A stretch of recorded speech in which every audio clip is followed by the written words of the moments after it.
భక్తులందరికీ నమస్కారం అండి. దేవి అనుగ్రహం ఛానల్కి స్వాగతం.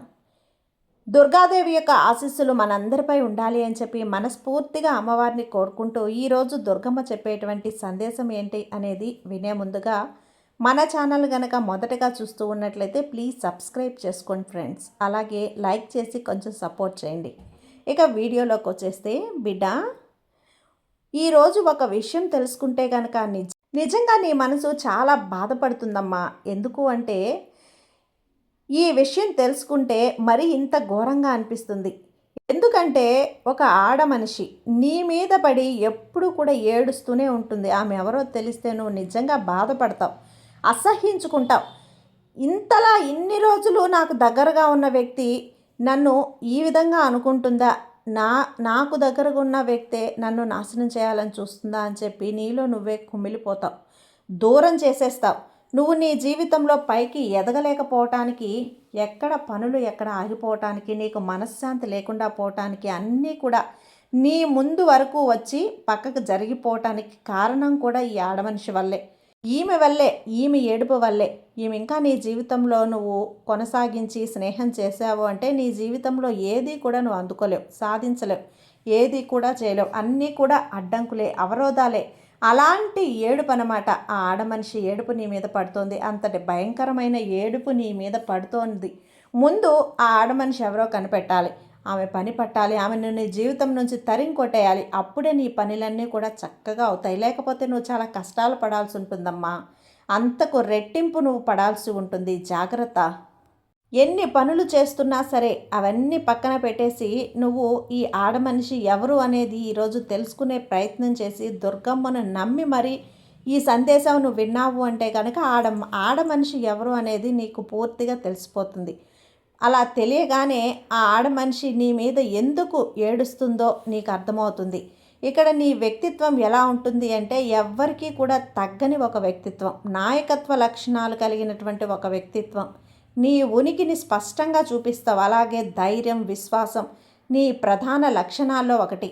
మాటల్లో స్పష్టత ఉంటుంది, సూటిగా మాట్లాడతావు, బాణం వేస్తే గురిపెట్టినట్లుగా మాట్లాడతావు, నిర్ణయాల్లో తొందరపడి ఉంటావు. నీకు నచ్చిన పని అయితే ఎంత కష్టమైనా వెనక్కి తగ్గకుండా చేసేస్తావు. ఇతరుల ముందు తలదించే ప్రసక్తే లేదు. అలాంటి స్వభావం ఉన్న ఒక వ్యక్తి ఎదుటివారు నిన్ను చూసినప్పుడు కొంచెం నీకు పొగరు, గర్వం అని వాళ్ళకు అనిపిస్తూ ఉంటుంది. అది నీ మీద నీకున్న నమ్మకం తల్లి, ఆత్మవిశ్వాసం.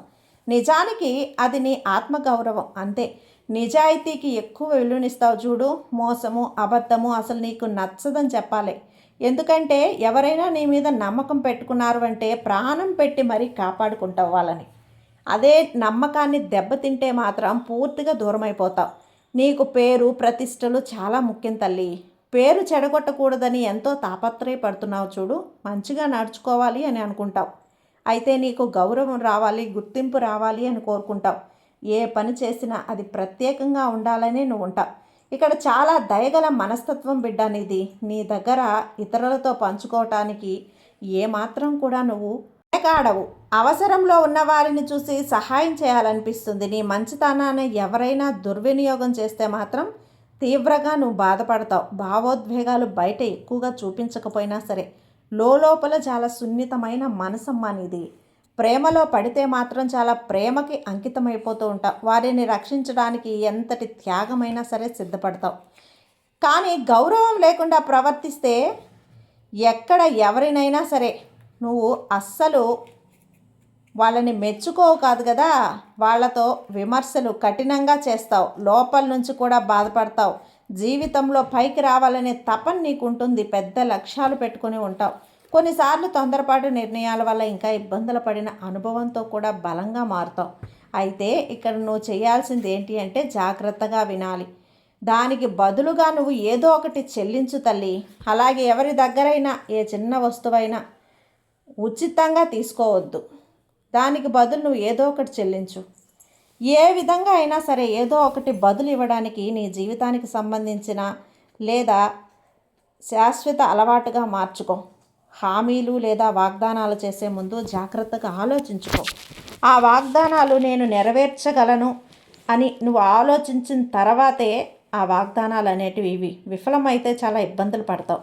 మరి కష్టాలను ఎదుర్కొంటున్నావు కాబట్టి నువ్వు నెరవేర్చగలిగేది మాత్రమే వాగ్దానం చేయి. వారానికి ఒక్కసారి కూడా నువ్వు ఎక్కడ నల్ల చీమలకి ఏదైనా తినడానికి పెట్టు.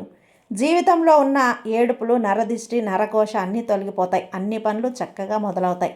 నువ్వు ఇలా చేస్తే మంచి ఫలితాలు కూడా పొందుతావు.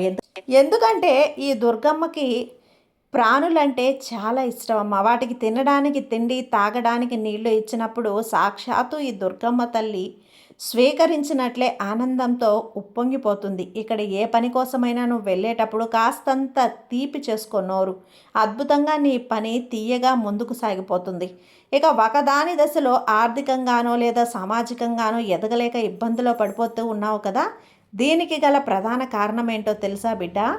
ఒక ఆడ మనిషి ఏడుపు. నువ్వు ఆశ్చర్యపోవచ్చు బిడ్డ, ఎందుకంటే నీ స్వభావాన్ని గమనిస్తే నువ్వు చాలా దయార్థ హృదయం గలదానివి. ఎందుకంటే ఎదుటి వారికి సహాయం చేసేదానిలో ఎప్పుడూ ముందుంటావు.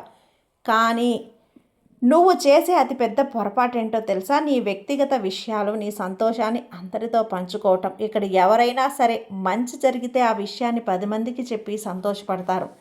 ఇక్కడ సరిగ్గా అంటే ఇక్కడే సమస్య మొదలవుతుంది. నీ ఎదుగుదలను చూసి ఓర్వలేక, నీ ముఖ సంతోషాలు చూసి అసూయపడే ఒక స్త్రీ నీ చుట్టూనే ఉంది. ఆమె ఏడుపు నీ పురోగతిని అడ్డుకుంటోంది. ఆ స్త్రీ ఎవరో కాదు, నీ బంధువులలో ఒక స్త్రీ కావచ్చు, ఒక ఆడ మనిషి కావచ్చు, నీ కార్యాలయంలో నీతో పనిచేసే ఒక సహాయక ఉద్యోగిరాలు కావచ్చు, లేదా నీ ఇరుగు పొరుగు వారు కావచ్చు. ముఖ్యంగా ఇక్కడ నీపై ఏడ్చే ఆ ఆడ మనిషి మానసిక స్థితిని అర్థం చేసుకోవాలి. ఎందుకంటే కనుక నువ్వు చాలా అవసరం కూడా. ఆమె ఒంటరిగా ఉన్న మహిళ కావచ్చు, లేదా ఆమెకు కూడా అన్ని సౌకర్యాలు ఉండి ఉండొచ్చు. కానీ నీకున్న ఒక ప్రత్యేకమైన ఆనందం ఆమెకు లేదు అని భావించి ఆమె నీపై కన్ను వేసింది బిడ్డ. నువ్వు నీ కుటుంబంలో కలిసి సంతోషంగా గడుపుతూ ఉన్నా కూడా, నువ్వు ఒక కొత్త దూరానికి కొత్త వస్తువు తీసుకున్నా, వాహనాన్ని కొనుగోలు చేసినా, లేదా నీ పిల్లల చదువులో రాణిస్తూ ఉన్నా ఆమెలో తెలియని ఒక అసూయ మొదలవుతుంది. నాకెందుకు ఇలాంటి కుటుంబం లేదు, నాకెందుకు ఇలాంటి భర్త దొరకలేదు, నాకెందుకు పిల్లల కంటే ఎందుకు ఎక్కువ ఉన్నారు అని లోపల అనిపిస్తూ కుమిలిపోతూ ఉంటావు కదా. నిరంతరం ఏడుస్తూనే ఉంటుంది నీ పైన. అనుక్షణం ఇదే ఏడుపు. అనుక్షణం తన కుటుంబాన్ని గురించి పట్టించుకోవడం మానేసి నిన్ను, నీ కుటుంబాన్ని గమనిస్తూనే సరిపోతుంది. మీరు సంతోషంగా ఉన్నా, ఎదుగుతూ ఉన్నా తట్టుకోలేక నాకు లేనిపోనివన్నీ వాళ్ళు అనుభవిస్తున్నారు అంటూ కడుపు మంటతో, ఉక్రోషంతో రగిలిపోతూ ఏడుస్తూ కన్నీరు పెట్టుకుంటుంది. నీపై నిరంతరం ఏడుస్తూనే ఉంటుంది. కాబట్టి ఈ ఏడుపు లేదా దిష్టి దోషం అనేది చాలా శక్తివంతమైంది. ఇది నీ చుట్టూ ప్రతికూల వలయాన్ని ఏర్పరుస్తుంది. దీనివల్ల నువ్వు ఎంత కష్టపడినా ఆశించిన ఫలితాలు రావు తల్లి. చేతికి వచ్చిన అవకాశాలు చేజారిపోతూ ఉంటాయి. కొత్త నగలు కొన్న వాటిని ప్రదర్శించుకో. ఒకవేళ ప్రదర్శించిన అవి దైవ కృప వల్ల వచ్చాయి అని చెప్పు. అంతే తప్ప నీ గొప్పతనం వల్ల కాదు అని చెప్పు. నీ విజయమే నిన్ను రక్షిస్తుంది, సంరక్షిస్తుంది. అయితే నీలో ఉన్న మరో ప్రధాన కారణం ఏంటో తెలుసా? ఏది కూడా కష్టాన్ని ఎంతగా కూడా లోపల దాచుకుంటావో, చిన్న సంతోషమైనా కూడా అంత తట్టుకోలేవు. అందరితో చెప్పేసుకోవాలి. ఇలా కాకుండా అందరితో చెప్పుకోవాలి. కాబట్టి కాకులకు కొద్దిగా అన్నం పెట్టి, కాకికి నువ్వు అన్నం పెట్టడం వల్ల శని భగవానుడు శాంతిస్తాడు. పితృదోషాలు నీ సాయికి కూడా పశుపక్షాదులకి ఆహారం పెడితే ఎంతో సంతోషిస్తాడు. నీ సాయి అనుగ్రహం నీ మీద ఉంటే చాలు, చాలా చురుగ్గా ఉంటావు. నీలో పని పట్ల అంకిత భావం ఎక్కువగా అనిపిస్తుంది బిడ్డ. ఈ మధ్యకాలంలో నువ్వు చాలా ఒద్దికగా ఉన్నావు చూడు. ప్రతి పనిని వాయిదా వేసుకుంటున్నావు. అది ఖచ్చితంగా దృష్టి దోషమే. ఈ దోషం నుండి విముక్తి పొందాలని నువ్వు ఏం చేయాలి అంటే, కాసింత ఉప్పు నీళ్లు తీసుకొని దిగదీసి పక్కకు పడేయి బిడ్డ. ఇప్పుడు ఉప్పు మిరపకాయలు తీసుకొని దిష్టి తీసుకొని బయటకు పడేయి, లేదా నిప్పులలో వేయి. నిప్పుల్లో వేసినప్పుడు ఘాటు రాకపోతే గట్టిగా దిష్టి తగిలే అని అర్థం చేసుకో. ఘాటు వచ్చిందా, దిష్టి లేదని అర్థం చేసుకో. ఇది మీ అమ్మమ్మలో, మీ తాతమ్మలో, మీ ముత్తమ్మలో అందరూ కూడా చేసిన పరిహారాలు బిడ్డ. వాళ్ళు ఇవన్నీ చేస్తే మీరు ఈరోజు ఇంత సుఖంగా ఉన్నారు. ఒక తల్లిగా, ఒక తండ్రిగా మీ ఇంటి ముందు పెద్దగా హెచ్చరిస్తున్నాను. ఈ విధంగా దృష్టి చేసుకుంటూ ఉండు. ఇలా చేయటం వల్ల నీ మీద ఉన్నటువంటి చెడు ఏడుపులు పటాపంచలైపోతాయి. ఇక్కడ ఆ స్త్రీ ఎవరు అనేది ఆ 4 రోజులు గమనించు బిడ్డ. బాగా గమనిస్తే ఎవరు అన్నది నీకే అర్థమైపోతుంది.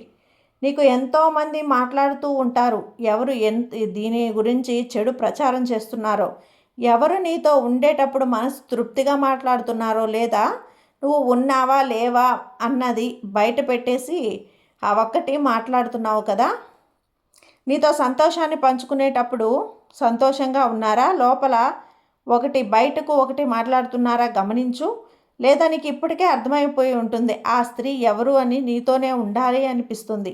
నీకున్న ప్రత్యేక లక్షణాన్ని చూసి నువ్వు ఏ వస్తువు కొన్నా, ఏం తిన్నా, ఎక్కడికి వెళ్ళినా ప్రతి దాన్ని చూసి ఈర్ష్య పడడం, కళ్ళల్లో నిప్పులు పోసుకోవటం, ఏడవటమే అవుతోంది. కాబట్టి జాగ్రత్త. ఈ నియమాలు పాటించు. ప్రతిరోజు నువ్వు సాయి విభూది నుదుటిన ధరించు. ఎవరి ఏడుపులో నిన్ను ఏమీ చేయలేరు అంటూ ఈరోజైతే బాబాగారు మనకు మంచి సందేశాన్ని తీసుకొచ్చారు కదండి. కాబట్టి బాబా మీద నమ్మకంతో ఉండు, నీకు అంతా మంచిగా జరుగుతుంది. నీ సాయి నీకు తోడుండగా నీకు భయం ఎందుకు చెప్పు. సర్వేజన సుఖినో భవంతు. జై సాయిరాం.